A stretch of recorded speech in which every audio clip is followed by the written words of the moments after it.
오늘은 현장 활동에 기초한 글쓰기 가운데 인터뷰 글쓰기에 대해 알아보도록 하겠습니다. 강의를 맡은 김영희입니다.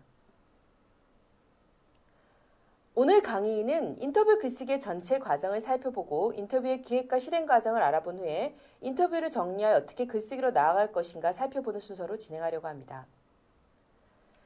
인터뷰 글쓰기의 과정도 다른 일반적인 글쓰기의 과정과 다르지 않습니다. 문제를 발견하여 사고의 확장과 수렴 과정을 거쳐 이 문제를 심화하고 이론적 탐색을 통해 가주제를 구성한 후에 양적 근거를 탐색하고 자료를 활용하여 내용을 풍부하게 합니다. 그리고 인터뷰의 계획과 실행을 통해 한층 그 내용을 심화하고요. 주제를 구성하여 개요를 작성한 후에 글쓰기의 과정으로 나아가면 됩니다. 예를 한번 들어보겠습니다. 만약 내가 발견한 문제가 내 또래 20대 대학생들은 왜 연애나 결혼에 대해서 두려움을 갖는가라는 문제라고 한다면 사고의 확장과 수련 과정을 통해서 삼포세대, 청년 실업과 청년들의 감정노동, 과도한 자기개발 등의 문제를 떠올릴 수 있을 겁니다. 그럼 이와 관련해서 어떤 이론들이 있을 수 있는가? 예를 들면 신자유주의와 청년노동의 현실이라든지 인간의 도구적 활용에 관한 이론들을 찾아볼 수 있겠죠. 이것을 통해서 가주제를 구성할 수 있을 겁니다.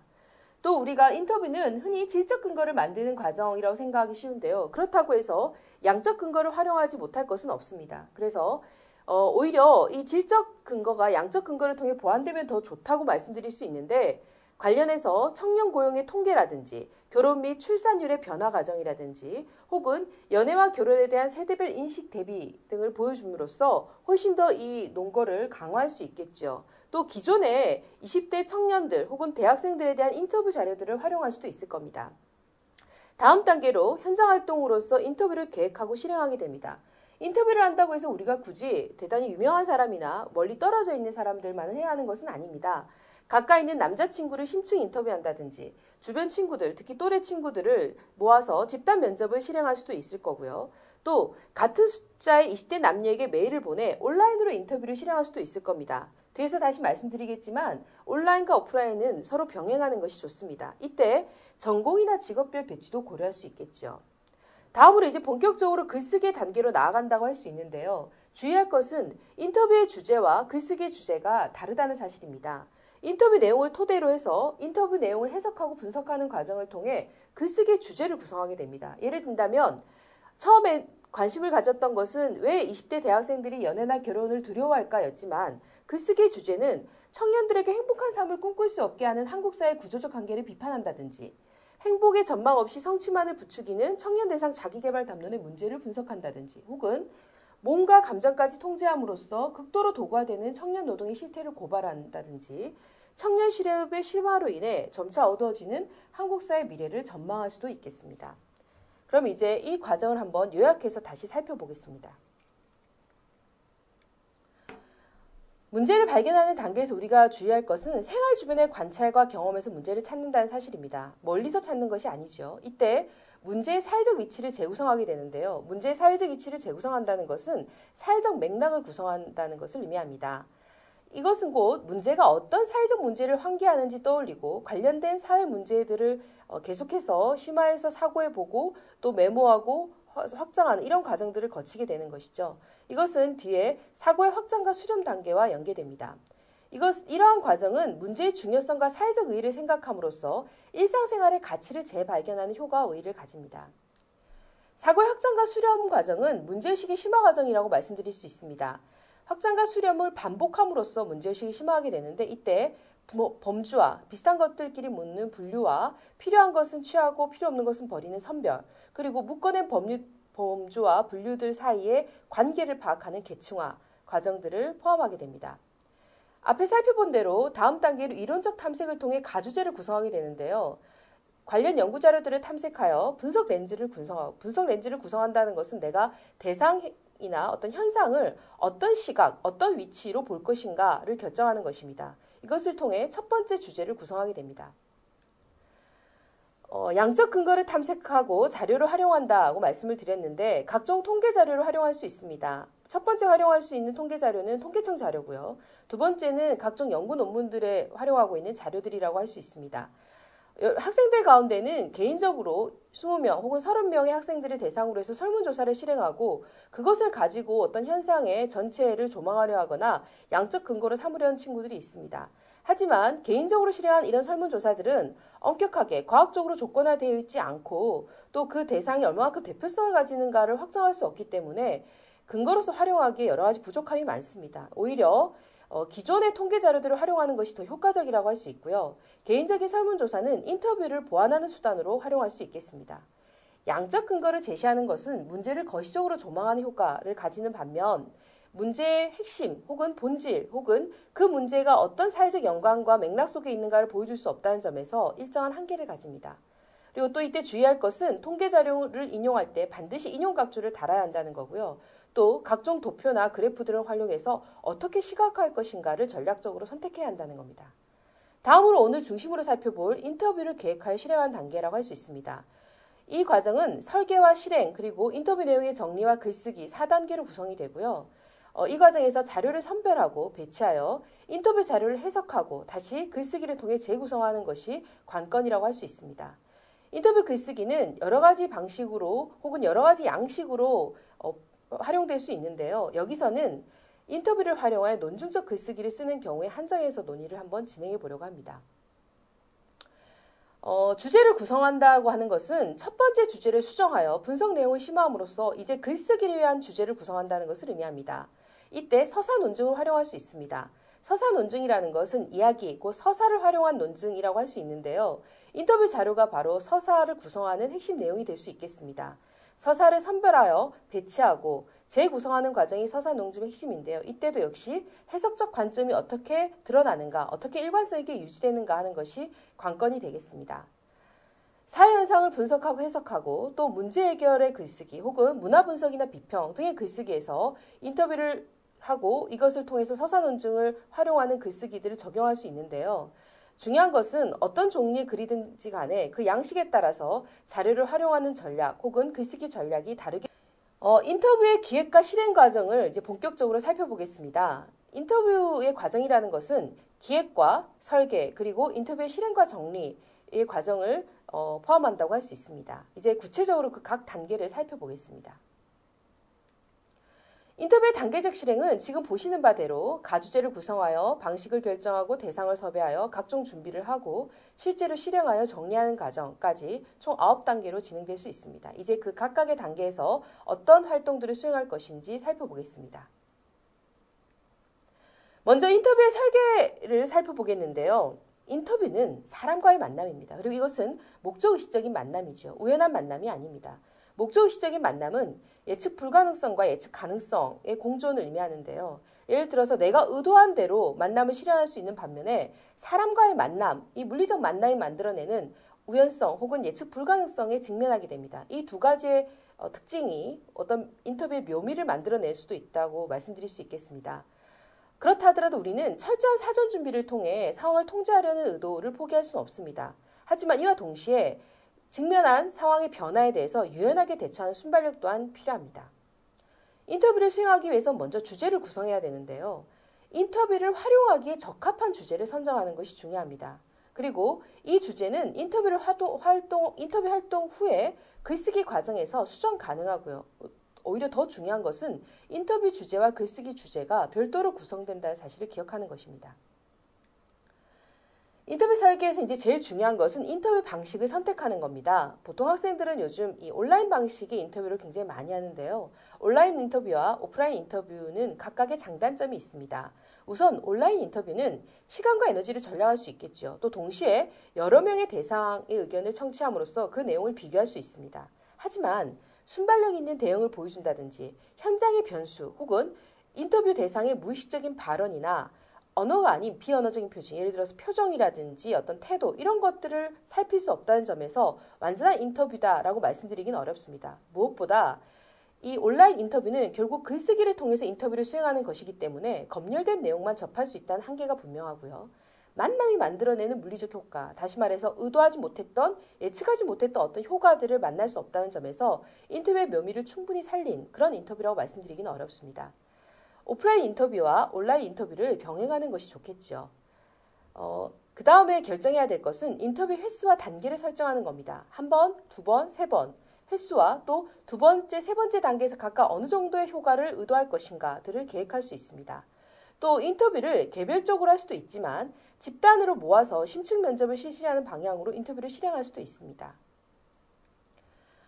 다음으로 인터뷰 대상의 선정과 섭외 과정을 살펴보겠습니다. 중요한 것은 할 수 있는 대상이어야 한다는 겁니다. 또 인터뷰 주제에 적합해야 한다는 것이죠.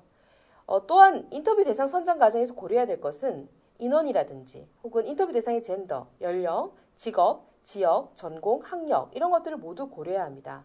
또 이런 것들을 의도적으로 배치할 수 있습니다. 의도적으로 배치한다는 것은 젠더를 고려해서 같은 동수의 남녀의 구성을 따진다든지 아니면 연령대별로 적절하게 배정을 한다든지 직업이나 지역에 대한 안배를 한다든지 이런 것들을 의미합니다. 또 주요 변수를 결정해야 하는데요. 예를 들어서 젠더, 연령, 직업, 지역, 전공, 학력별로 다 배치를 했다면 이 모든 것들을 다 초점에 놓고 인터뷰를 수행할 수는 없습니다. 따라서 무엇을 더 주된 변수로 놓을 것인가 결정해야 합니다.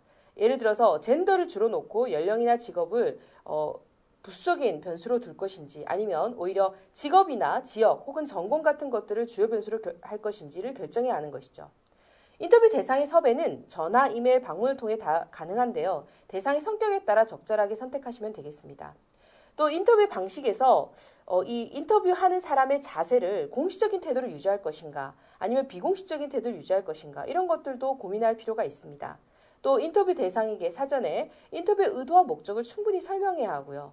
인터뷰가 인터뷰 대상자와 인터뷰 주체의 공동 작업임을 충분히 공유하는 과정도 필요합니다. 또 이 인터뷰를 통해서 만들려고 하는 최종 결과물이 무엇인지 말을 하고 이에 따라서 정보 제공을 동의할 수 있는지 충분히 설명하고 그에 대한 동의, 필요하다면 동의서를 받을 수도 있겠습니다. 또 녹음과 촬영을 동의하는지 또 이것을 공개할 수 있는지 촬영 과정에 어떤 제한이나 여러 가지 조치를 취할 필요가 있을지 없을지 시간과 장소를 어떻게 정하는 게 좋을지 인터뷰 횟수는 몇 번을 할지 등을 인터뷰 대상과 직접 협의하는 과정도 필요합니다.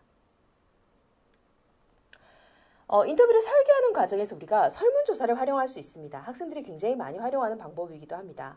그런데 실제로 학생들이 설문조사 과정에서 굉장히 중요한 여러 가지 것들을 놓치고 있는 경우가 많은데요. 인터뷰 과정에서 설문조사를 선행하거나 혹은 병행할 수 있습니다. 어떻게 활용할 수 있냐면 20명이나 혹은 30명, 30명의 학생들에게 동료 친구들에게 설문조사를 실행하여 인터뷰 대상을 선정할 수도 있고요. 또 설문조사의 결과를 가지고 질문지 내용을 수정하거나 더 심화시켜야 할 질문의 내용을 결정할 수도 있습니다. 또 설문조사를 실시하면서 예를 들어서 질문지에 답변하는 과정을 병행하면서 특정한 몇몇 항목에 대해서 인터뷰를 실행하는 방법도 쓸 수가 있겠죠. 설문조사는 명백한 한계가 있습니다. 예를 들어서 여러분들이 아무리 많이 해서 50명이나 100명의 친구들에게 설문조사를 한다 하더라도 그것을 가지고 전체를 조망하는 양적 근거로 활용하기는 어렵고요. 그래서 앞에 말씀드린 대로 기타 신뢰할 만한 통계청 자료들을 활용하는 것이 좋습니다. 또 무엇보다 설문조사는 이미 질문 내용 속에 질문자의 의도가 개입되어 있음을 염두에 두어야 합니다. 그러니까 설문조사 결과를 가지고 우리가 이것이 대상의 객관적인 어떤 현상이다, 보편적인 특징이다 라고 규정할 수 없다는 것이죠. 설문조사 문항을 만들 때는 예, 아니오로 답하는 폐쇄적인 질문과 그것보다 훨씬 더 주관식 답변을 요구할 수 있는 개방형 질문을 적절히 배치하고요. 또 질문을 단계적으로 설정할 필요도 있습니다. 그래서 처음에는 좀 쉽게 답할 수 있는 질문이었다가 점점 문제를 심화시켜 간다든지 이런 것들을 고민할 수 있고요. 그 심화된 질문에서 인터뷰를 병행할 수도 있겠죠. 설문조사가 너무 길어지면 그것도 민폐가 될 겁니다. 그래서 3분 내로 답변할 수 있는 질문으로 구성하는 것이 좋겠고 이때 주의할 것은 문항의 수와 난이도를 고려하는 것입니다. 또 설문 대상자를 내가 쉽게 만날 수 있는 친구들만으로 선정하는 것도 문제가 있겠죠. 인터뷰 설계하는 과정에서 여러분들이 의외로 놓치기 쉬운 것이 시간과 장소의 문제입니다. 중요하지 않다고 생각하는 경우가 있지만 시간과 장소의 조건은 인터뷰에 많은 영향을 미칩니다. 앞에 말씀드렸던 인터뷰의 물리적 효과라는 것이 바로 이런 건데요. 사람은 누구나 주변 분위기에 굉장히 쉽게 영향을 받습니다. 그래서 낮인지 밤인지 오전인지 오후인지에 따라서 인터뷰 내용이 달라질 수 있고요. 익숙한 공간인지 낯선 공간인지 사적인 공간인지 공적인 공간인지에 따라서 인터뷰 분위기가 공식적인 인터뷰가 될 수도 있고 비공식적인 인터뷰가 될 수도 있습니다. 또 그에 따라서 당연히 인터뷰의 결과가 달라지겠죠. 인터뷰 대상의 특성이나 나와의 관계거리나 인터뷰 목적 등을 고려해서 시간과 장소 등을 결정할 필요가 있겠습니다. 인터뷰의 시간과 장소를 결정한 후에는 같은 시간대 인터뷰 장소를 사전 방문하는 답사를 시행할 필요가 있습니다. 이때 체크리스트를 만들 수 있는데요. 그 항목은 공간의 규모라든지 분위기, 소음의 정도, 혹은 몰입이 어느 정도 가능한가, 또 교통 등의 접근성은 어떤가, 녹음기나 카메라 위치를 어떻게 잡을 수 있을 것인가 등을 확인하는 겁니다. 또 공간의 물리적 특성을 사전에 숙지하는 것이 중요합니다. 왜냐하면 인터뷰어가 공간에 얼마나 익숙한가에 따라서 인터뷰 분위기가 좌우되기 때문입니다. 또 사전 답사 후에 같은 시간대에 미리 동일 장소에서 예비 만남을 가질 수도 있겠습니다. 그러면 인터뷰 주체뿐만 아니라 인터뷰 대상자도 그 공간에 조금 더 익숙해질 수가 있겠죠. 인터뷰 설계에서 가장 핵심적인 부분이 뭐냐라고 질문하신다면 그것은 바로 질문지를 작성하는 과정입니다. 인터뷰는 결국 묻고 답하는 과정이라고 말씀드릴 수 있기 때문인데요. 질문지를 작성할 때 주의할 것은 인터뷰 초점이 명확하게 드러나도록 작성해야 한다는 겁니다. 이때 인터뷰 대상에 대한 정보를 사전에 수집하고 작성하는 것이 좋고요. 질문은 대상자의 특성과 눈높이에 맞춰야 합니다. 가능하면 추상적인 질문은 피하도록 해야 되고요. 예, 아니요로만 답할 수 있는 질문은 지향하는 것이 좋겠죠. 우리가 조금 더 포괄적으로 답할 수 있는 것을 개방적 질문이라고 하는데요. 개방적 질문에서 특정한 답변, 좀 더 전문화되고 심화된 답변을 요구하는 특정한 질문의 순서로 전개하는 것이 좋습니다. 이것을 우리는 비지시적 인터뷰에서 지시적 인터뷰를 진행한다라고 말하기도 하는데요. 그게 어떤 내용인가 하면 지시적 인터뷰는 특정한 질문을 전개하는 것을 얘기합니다. 철저한 사전 준비를 통해서 계획한 대로 인터뷰어가 대화를 주도하고요. 단계적인 질문 전개를 통해 주제를 심화할 수 있지만 다소 경직된 분위기, 긴장된 분위기를 연출할 수 있어서 아무래도 예기치 않은 성과를 기대하기 좀 어렵고 분위기를 자연스럽게 이끌어가기 좀 어렵다는 한계가 있습니다. 비지시적 인터뷰는 개방적 질문을 전개한 인터뷰를 의미합니다. 그래서 이 두 가지를 병행하는데 앞에서 말씀드린 대로 비지시적 인터뷰에서 지시적 인터뷰, 다시 말해서 개방적 질문에서 특정한 질문의 순서로 나아가는 것이 좋겠습니다. 녹음과 촬영 장비를 준비할 때 주의할 것은 우리가 지금은 다 아날로그 방식이 아니라 디지털 방식인데요. 디지털 자료 정리와 활용 방식을 고민해야 한다는 겁니다. 또 자료 저장과 파일 구분 방식도 고려해야 합니다. 무조건 최신 기기를 선택하기보다는 자신한테 익숙한 장비, 내가 능숙하게 다룰 수 있는 장비를 선택하는 것이 좋은데 그 이유는 장비를 미숙하게 다룰 때 인터뷰 분위기를 방해할 수 있기 때문입니다. 또 각종 장비를 인터뷰 공간에 어떻게 위치 지을 것인가도 중요하고요. 인터뷰 도중에 장비를 어떻게 조정할 것인가 하는 방식도 결정해야 합니다. 또 인터뷰 도중에 장비가 오작동하거나 저장 실패 등의 문제가 발생할 수 있고요. 이때 내가 어떻게 대처할 것인가에 대한 방안도 필요합니다. 그래서 백업 기기를 준비한다든지 기기를 여러 개 준비한다든지 하는 것도 하나의 대안이 될 수 있겠습니다. 이제까지 살펴본 인터뷰 설계 혹은 계획 과정을 한번 예를 들어 설명해 보겠습니다. 만약에 한 학생이 한국사의 미혼 모델의 현실을 알고자 인터뷰를 실행한다고 하면 인터뷰 방식을 예를 들어서 미혼 모델이나 미혼모 가족들에게 이메일을 돌려서 온라인으로 실행을 하고 그중에 몇몇 대상들을 선택해서 오프라인으로 인터뷰를 실행할 수 있겠죠. 가급적 미혼 모델의 현실을 안다고 한다면 인터뷰를 한 번 실행하기보다는 또 이런 이야기들은 아무래도 좀 더 친밀해진 다음에 더 많은 이야기를 할 수 있기 때문에 2번이나 3번에서 단계적으로 심화시켜가는 인터뷰 방식을 채택하는 것이 좋겠습니다. 인터뷰 시간은 아무래도 긴장하기 쉬운 오전보다는 오후나 저녁, 밤 시간이 더 나을 것 같고요. 미혼모들을 개별적으로 면담하는 것과 미혼모 집단에 참여해서 집단 면담을 병행하는 방법도 좋겠습니다. 인터뷰 대상은 굳이 미혼모들의 현실을 알고자 한다고 해서 미혼모들만을 대상으로 할 필요는 없겠습니다. 미혼모의 가족이라든지 또 미혼모에 대한 일반인들의 견해를 알고 싶다면 그 일반인들을 성별과 나이 등에 따라 배치하여 인터뷰를 실행할 수도 있겠죠. 전화나 이메일, 방문 섭외 등 다 섭외 방식은 가능합니다만 나와 잘 아는 대상이 아니라면 먼저 이메일을 보내서 정중하게 공적으로 인터뷰 요청을 하고 승인이 왔을 때 전화나 방문을 통해서 정식으로 인터뷰를 섭외하는 것이 좋겠습니다. 이 과정에서 특히 이런 주제라면 의도나 목적을 충분히 설명하고 내가 어떤 결과물을 만들기 위해서 이걸 한다라고 충분히 얘기할 필요가 있고요. 무엇보다 이것이 공동의 작업이다라는 사실을 공유하고 또 어떤 부분에서 본인이 원하는 데 따라서 어디까지 정보를 제공하고 어디까지는 정보를 제공하지 않을지 등을 협의한 후에 최종적으로 동의하는 과정이 반드시 필요합니다. 다음 단계로 우리가 인터뷰를 설계할 때 설문조사 병행할 수 있는데요. 이런 경우에 온라인으로 설문조사를 실시하고 오프라인으로 인터뷰를 하는 방법도 채택할 수 있겠습니다.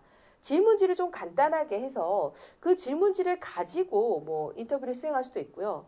또 훨씬 인터뷰를 정교하게 하기 위해서 복잡하게 질문지를 만들 수도 있는데 만약 내가 미혼모델의 현실에 대해서 아는 것이 많지 않다고 한다면 질문지를 좀 더 심플하게 만드는 것도 한 방법이 될 수 있겠습니다. 또 이런 경우에는 예기치 못한 어떤 그 답변들을 받을 수도 있고요. 중요한 것은 사실은 인터뷰를 어떻게 설계하느냐도 중요하지만 인터뷰 과정에 집중해서 그 대상이 충분히 자기 얘기를 할 수 있도록 분위기를 만드는 것이 더 중요하다고 할 수 있습니다. 시간과 장소를 결정할 때 예를 들어서 지나치게 공적인 공간은 이 대상에 굉장히 긴장감을 자아낼 수 있기 때문에 조금 사적인 느낌이 나는 공간을 의도적으로 준비할 수도 있겠습니다. 또 공식적인 인터뷰이기는 하지만 조금 더 비공식적인 인터뷰 분위기를 연출하는 것도 좋겠지요. 또 아무래도 이런 인터뷰에 긴장하기 쉽기 때문에 이런 종류의 인터뷰를 실행한다면 사전 답사가 대단히 중요하리라고 생각합니다. 그래서 아까 앞에 살펴본 대로 예비 만남 같은 것을 통해서 서로 좀 긴장을 푸는 그리고 좀 더 친해지는 그런 과정을 거치는 것도 좋겠지요. 녹음과 촬영에서 굉장히 주의해야 합니다. 일단 인터뷰 대상자가 충분히 공유하고 이해하고 합의한 방식이어야 하고요. 또 그 카메라라든지 기계의 위치 같은 것들도 굉장히 디테일하게 여러분들이 고려를 해야 합니다. 만약 한국사의 미혼모들이 현실을 아는 인터뷰가 아니라 내 아버지에게, 내 어머니에게 딸들에게는 왜 통금 시간이 필요한가 이런 주제로 인터뷰를 실행하려고 한다. 혹은 내 친구들에게 너네는 왜 매일 비싼 커피를 사 마시는 거니? 이런 걸 질문해서 어떤 커피 소비의 어떤 문화적 패턴들을 살펴보려고 한다라고 하면 오히려 가까운 사람들이기 때문에 공식적인 인터뷰의 포즈를 강하게 취해주는 것이 더 좋겠습니다. 그러니까 이런 경우에는 오히려 비공식적인 포즈를 좀 염두에 두는 것이 좋다면 이런 주제들이라면 훨씬 더 공식화된 어떤 분위기를 연출하는 데 주의하는 것이 좋겠죠. 이처럼 인터뷰 대상이나 인터뷰 주제에 따라서 인터뷰의 설계는 그 내용과 방향들이 달라져야 합니다. 자, 이 설계 내용을 가지고 이제 인터뷰를 어떻게 실행할 것인지 살펴보도록 하겠습니다. 인터뷰 실행 과정에서 제일 중요한 것은 인터뷰 상황에 집중하는 겁니다. 이 인터뷰 주체의 집중력과 순발력, 특히 상황 대처 능력이 대단히 중요하다고 할 수 있고요. 관찰 대상은 굉장히 폭넓습니다. 그러니까 언어만 듣는 것이 아니라 비언어적인 표지들에서 그러니까 우리가 말로 하는 것만이 아니라 말하지 않는 것을 통해서 표현하는 것들이 대단히 많거든요. 그래서 표정이라든지 분위기, 어떤 태도, 몸짓 이런 것들까지 다 관찰해서 메모해 두는 것이 좋습니다. 또 주위의 소음이나 주위의 상황, 분위기, 또 인터뷰어 자신의 내면에서 일어나고 있는 변화 또한 관찰 대상이 될 수 있습니다. 우리가 이 모든 것들을 다 기억할 수 없기 때문에 인터뷰를 실행하면서 메모를 하는 것이 대단히 중요합니다. 관찰 내용이라든지 상황의 변화, 전후 맥락이나 관점의 이동, 인터뷰의 자신의 내면 혹은 녹음이나 녹화상의 변수는 없는지, 파일이 어떻게 이동했는지, 또 각종 저장 파일들이 어떻게 일련 번호상에 이동하고 있는지, 예기치 못한 변수의 발생은 없었는지 이런 것들을 다 메모해 두는 것이 좋습니다. 또 이것은 나중에 인터뷰를 정리하는 과정에서도 큰 도움이 됩니다. 녹음이나 녹화, 사진 촬영의 변인들을 고려해야 합니다. 예를 들어서 이 기기들이나 위치 이런 것들에서 익숙한지 안정적인지, 위치를 고정시킬 건지 이동시킬 건지, 또 장비를 의도적으로 노출시킬 건지 아니면 자연스러운 분위기를 위해서 숨길 건지 이런 것들에 따라서 인터뷰 분위기가 달라지겠죠. 그래서 인터뷰를 실행하는 과정에서 처음부터 이렇게 세팅을 할 수도 있고 아니면 중간에 분위기를 바꾸기 위해서 이런 어떤 세팅 조건들을 변화시킬 수도 있겠습니다. 이때 중요한 것은 인터뷰의 반응에 따라서, 그러니까 인터뷰 대상의 반응에 따라서 인터뷰어의 반응을 조절하는 것입니다. 예를 들어서 인터뷰 대상자의 발언에 대해서 적극적으로 공감하면서 반응을 보여줄 수도 있고요. 의도적으로 거리를 둘 수도 있습니다. 뜨거운 관심을 표현하면서 내 감정을 의도적으로 드러낼 수도 있고 최대한 무관심한 태도로 감정을 절제할 수도 있습니다. 어떤 때는 예를 들어서 왜 동아리 활동에 어떤 사람들은 열심히 참여하고 어떤 사람들이 열심히 참여하지 않는가를 알아보기 위해서 열심히 참여하는 친구와 열심히 참여하지 않는 친구를 같이 앉혀놓고 의도적으로 이런 왜 동아리 활동에 열심히 하느냐, 열심히 하지 않냐 이런 질문을 할 수도 있겠죠. 그래서 이런 의도된 공격들을 적절하게 활용함으로써 인터뷰를 심화시킬 수도 있겠습니다. 이때 주의할 것은 인터뷰하는 사람이 인터뷰 대상자의 발언에 대해서 평가하지 않는 태도를 유지하는 것입니다.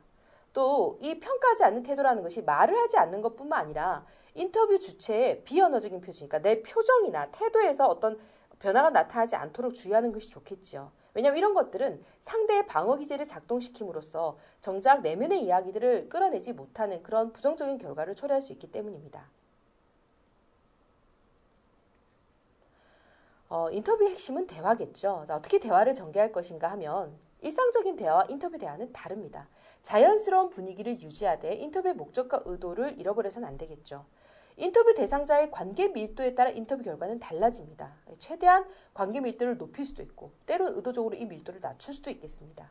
인터뷰 대상자의 발언에 집중하여 다음 질문을 준비하는데요.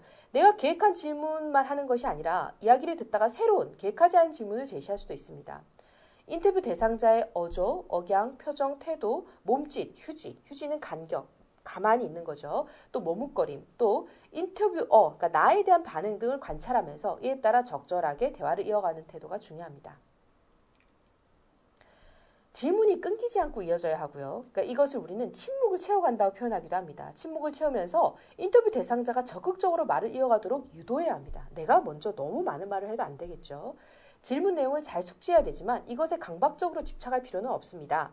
질문 핵심어를 메모해서 활용하는 것도 좋겠죠. 이렇게 잠깐씩 보면서요. 근데 이때는 인터뷰 대상자가 가능하면 눈치채지 못하도록 하는 것이 좋습니다. 왜냐하면 대화의 흐름을 깰 수 있기 때문입니다.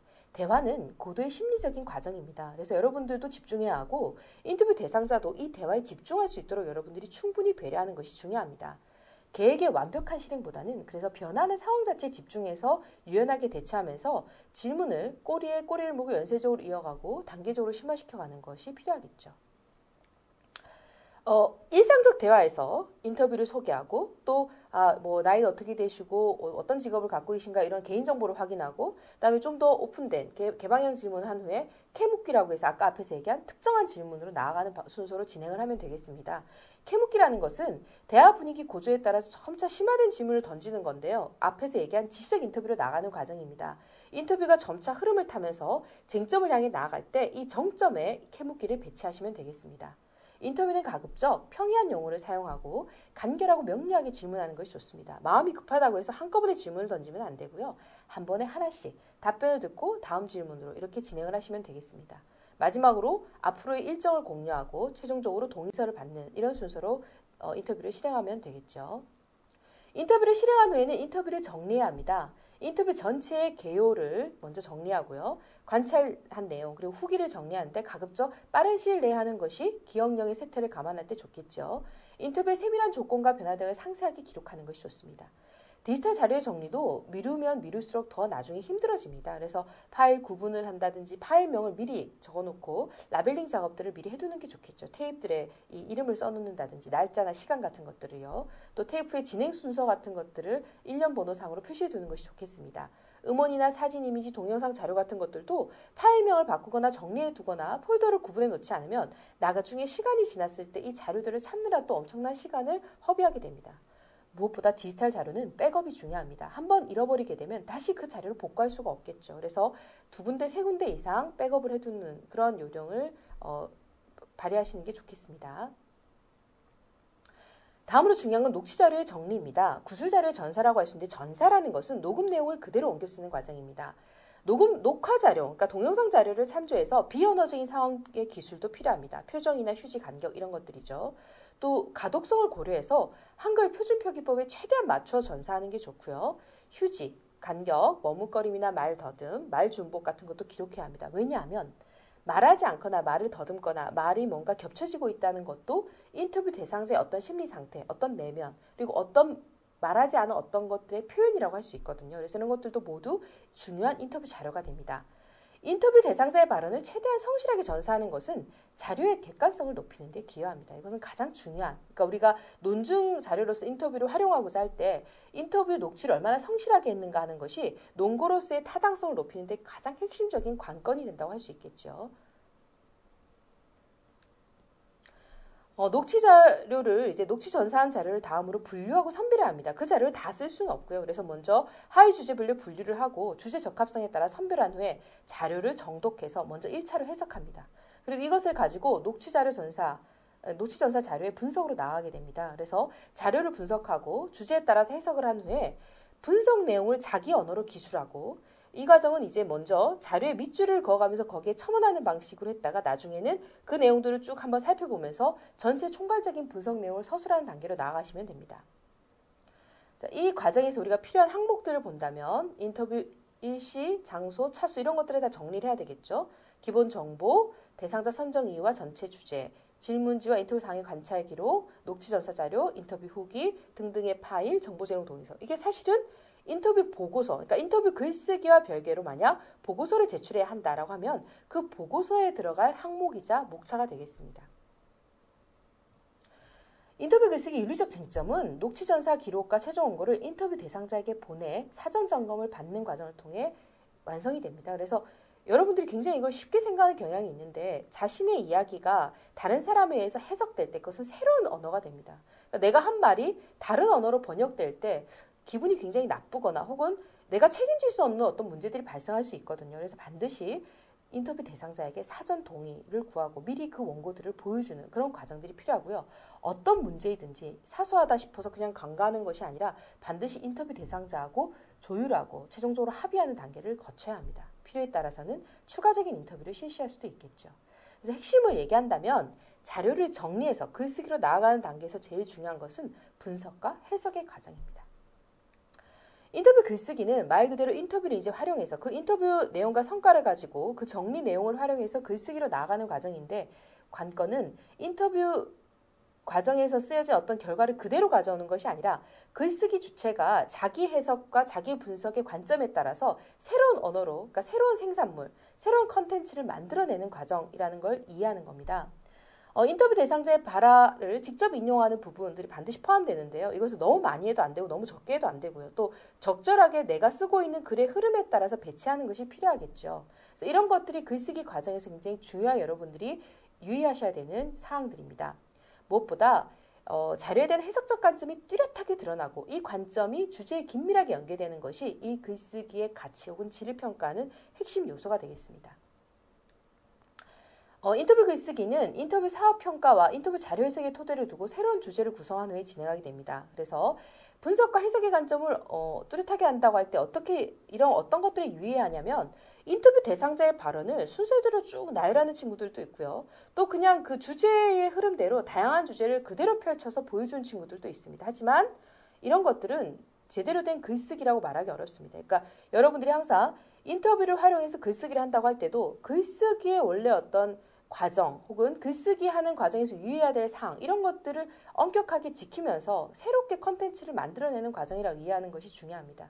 그래서 인터뷰 자료를 어떻게 선별하고 어떻게 배치하고 어떻게 재구성할 것인가 하는 것이 이 전체 글쓰기 과정을 좌우하게 되겠죠.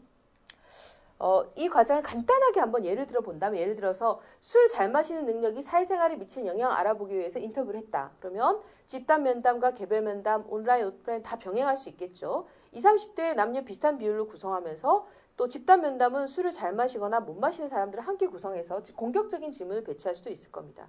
이렇게 해서 인터뷰를 실행한 후에 그 내용을 분석할 때 내가 어디에 초점을 둘 건가? 남성과 여성의 차이에 초점을 둘 건가? 아니면 취업 전과 후의 차이에 초점을 둘 건가? 아니면 한국 사회 집단주의나 남성 중심 문화가 어떻게 드러나는가에 초점을 둘 건가? 아니면 뭐 군대 문화가 어떻게 확산되는가에 초점을 둘 건가?